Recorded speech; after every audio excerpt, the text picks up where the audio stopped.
Hetsika arabaritra la grande braderie andro voalohany anatanterahana izay hetsika arabaritra izay tetsy amin'ny lapan'ny kolotsaina sy ny fanatanjahan-tena dia tsikaritra fa fanitsa kitro tokoa ny olona tonga teny amin'izany hetsika izany tamin'ity androany ity tsara moa no manamarika fa naompana betsaka tamin'ny fetin'ny noely fetin'ny faran'ny taona ary ny taom-baovao ity hetsika la grande braderie de Madagascar ity ilova raha manatsoso Kristina kotromanga no mamintina ny vaovao.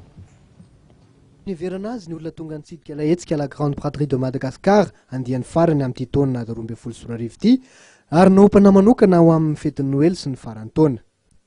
Ny sokatra ho an'ny daolobe tetsy amin'ny lapan'ny fanatanjahan-tena sy ny kolotsaina etsy Mahamasina nanomboka marainy tokoa ty hetsika izay karakarain'ny Madavision ty.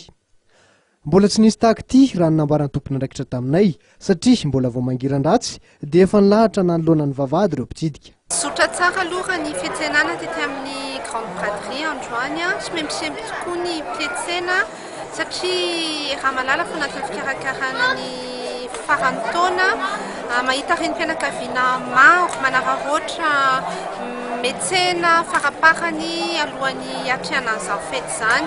Maro dia maro ny kilala ho an'ny ankizy sy ny mety azo atao fanomezana izay mpikarakara moa dia miezaka hatrany manara-maso fiainam-bidy satria izay mampiavaka ny grande braderie rehefa ahitana an'ilay fiainam-bidy ary na maro dia maro ary mitandray anjara dia tsy manao ny aina tsy ho zavatra mihitsy izy ao anatin'ny izany contrôle de prix zany.